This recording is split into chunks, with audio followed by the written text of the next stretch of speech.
au peuple des jugés, mesdames et messieurs, merci de nous rejoindre sur Télé 50 pour votre magazine. Aujourd'hui, nous recevons pour vous comme invité Ilunga Léou Marcel, élu de Kanyama KCC, province Olomami. Il est avec nous sur ce plateau. Monsieur Ilunga Léou Marcel, bienvenue. Merci beaucoup, monsieur le journaliste. Merci d'avoir accepté d'être avec nous sur ce plateau. Vous êtes élu de Kanyama. Oui, je suis élu de Kanyama. Comme dirait Kanyama KCC à l'époque, oui, avec le fameux Laurent Désiré Kabila. Tout à fait, tout à fait. Vous êtes de l'UNAFEC. Je suis de l'UNAFEC. Quel UNAFEC aujourd'hui? L'UNAFEC, le seul parti de la majorité présidentielle. Oui. Nous allons revenir sur vous. Il est temps pour nous de prendre cet élément. La déclaration officielle de membres de l'UNAFEC en rapport avec le point de presse organisé par Gabriel Koungouakoumouanza sur sa démission à la tête de l'UNAFEC. Suivez.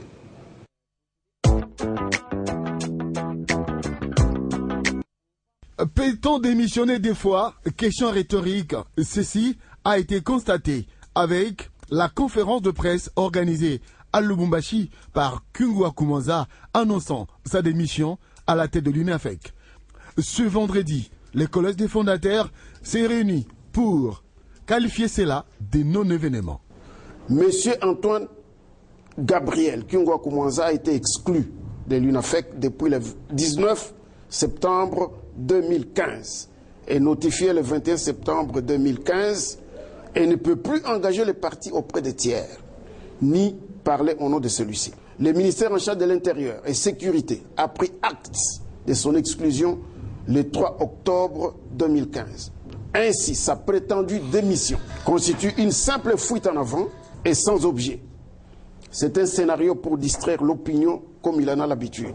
Demandons à toutes les autorités tant civiles que militaires de prendre toutes les dispositions utiles pour l'empêcher de parler au nom de l'UNAFEC et de n'utiliser aucun emblème du parti sous peine de les exposer à la rigueur de la loi.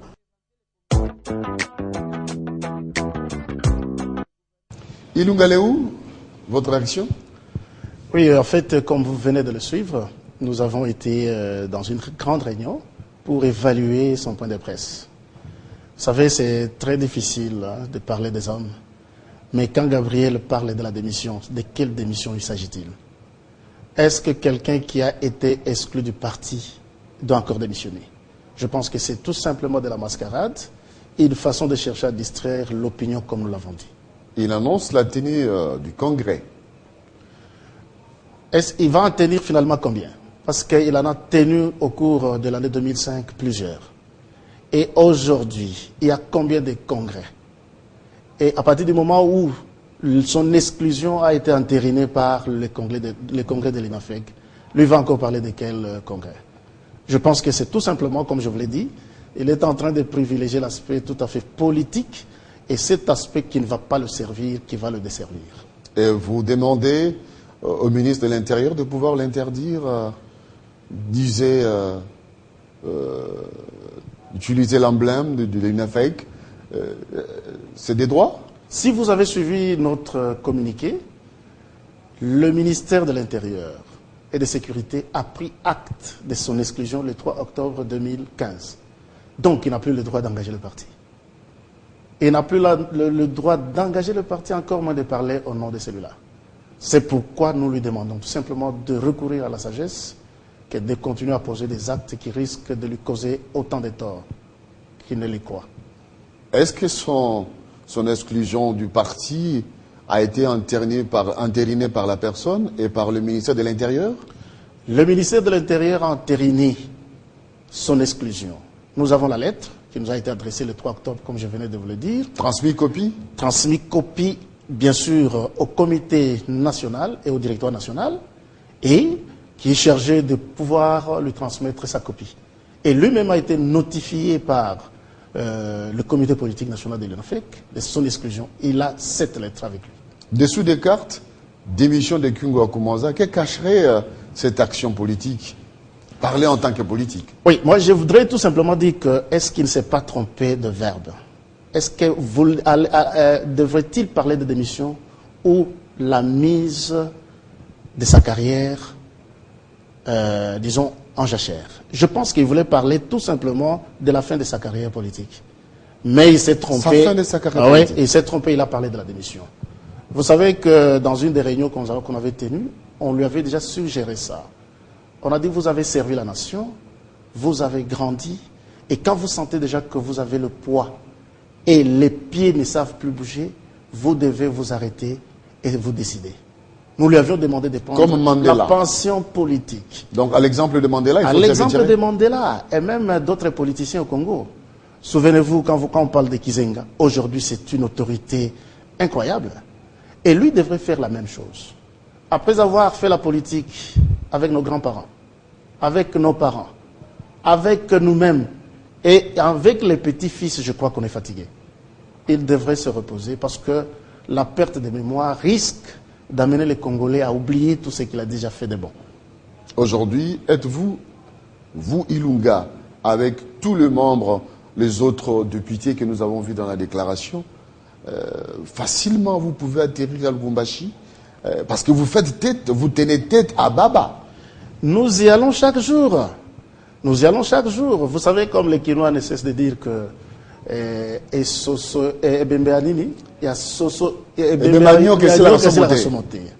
c'est pareil ça. Vous savez, Baba a fait son temps. Aujourd'hui, il est fatigué. Et son crédit a vraiment diminué. Il devrait tout simplement faire confiance à l'histoire. Son crédit a diminué, pourquoi? Oui, son crédit a diminué. Vous savez, il a géré l'Assemblée provinciale. Et tout le monde sait de quelle manière il a géré cette Assemblée. Il a géré le parti. Au rabais? Tout le monde sait comment. Évidemment. Parce que ce n'est pas un secret. Les langues se délient. Les langues se délient. Déjà à l'époque, les langues s'étaient déjà déliées parce que les rapports existent. Moi qui vous parle, j'ai été député provincial. Et je reconnais avoir fait un certain nombre de rapports. Et de la gestion du bureau, et même de la gestion de la province du Katanga. J'en connais quelque chose. C'est-à-dire? C'est-à-dire, la mégestion n'était plus à démontrer. Et si aujourd'hui, Baba est en train de prendre toutes ses positions parce qu'on a démembré le Katanga, c'est une erreur. Parce que le Katanga, dans sa configuration ancienne, le président Kyungo n'a rien fait pour le nord du Katanga. Alors qu'en le plaçant comme président de l'Assemblée, on avait besoin d'un équilibre géopolitique. Mais lui, il est allé calmement dans la poche de Moïse et dormir profondément. Et aujourd'hui, il n'a pas de crédit, je vous le dis. Cette métaphore explique quoi? Aller calmement dans la poche de Moïse et C'est-à-dire, dormir calmement. c'est-à-dire cautionner la mégestion. Ne pas s'occuper de toute la province. Et lui-même, il promettait aux jeunes gens que quand il sera président de l'Assemblée, il va leur trouver du boulot. Il en a trouvé pour combien? Donc, bref, la mégestion est caractérisée. Je sais qu'il y a beaucoup de gens qui vont délier leur langue, même au sein de l'UNAFEC, même dans cette jeunesse qu'on est en train de droguer et d'amener chaque jour à la mort. La personne qui a lu cette déclaration politique, nous l'avons, il y a quelque peu, vu aux côtés de Kyungo Akumonza après avoir déclaré, après le constat de leur auto-exclusion, l'honorable qui a lu le message était aux côtés de Kyungo Akumonza. Et hier, c'est lui qui lit la déclaration. Ironie du sort. Qu'est-ce qui ne va pas? En fait, il y a des doublons dans vos... des personnes qui se ressemblent ou bien c'est la même personne qui aujourd'hui s'est rebiffée? C'est la même personne. Nous savions que la personne va rentrer. Elle avait ses propres raisons d'aller d'abord dans ce camp-là et ensuite rentrer chez nous. Parce que la raison est dans notre camp. Après avoir exclu Kyungo Akumonza, mais lui devrait rester faire quoi? Même tous les autres qui sont restés de ce côté-là, nous les appelons à nous joindre. Ils doivent absolument nous joindre parce que le parti UNAFEC reste indivisible. Et aujourd'hui, la raison de notre côté, avec un comité de coordination qui a été mis en place, alors qui fait que dans les jours à venir, c'est ce comité-là qui va convoquer la convention élective. Il n'y a pas de congrès électif, mais c'est une convention élective. Mais l'organe, comme le congrès, c'est un organe très important pour des grandes décisions et non pas pour l'élection du président. Voilà encore comment on ne connaît pas même les termes des statuts qui gèrent le parti. Peut-on dire qu'aujourd'hui, l'histoire se répète, Kyungo Akumonza éjecte Kisimba Ngoï, aujourd'hui, vous éjectez Kyungo Akumonza. L'histoire se répète. Oui, nous connaissons, l'acteur étant le même. Kingwa Kumanza, c'est un papa que je respecte bien, mais qui est vraiment beaucoup plus plongé dans la ruse. Et ça, c'est connu de tout homme politique. Vous savez, le malheur que le Katanga a, c'est quoi? C'est le fait de conserver jusqu'à ces jours les vieux politiciens. Alors que dans toutes les provinces... Depuis 1960. Oui, dans toutes les provinces, les vieux politiciens font la politique passive, mais au Katanga, il y a encore 2 ou 3 qui continuent à faire la politique active et qui confondent même les générations. Donc il faudra une sorte de renforcement des capacités. Non seulement renforcement des capacités, mais en ce moment précis, il faut que ces messieurs puissent comprendre que ce n'est pas leur temps. Et qu'ils puissent faire la politique passive et non la politique active. La retraite. La retraite, en quelque sorte, parce que quand vous êtes retraité, vous êtes bon pour le conseil et non pour aller au front. Regardez même leurs pieds. Ils ne savent pas se tenir sur leurs 2 jambes convenablement. Et ils ont le poids de l'âge.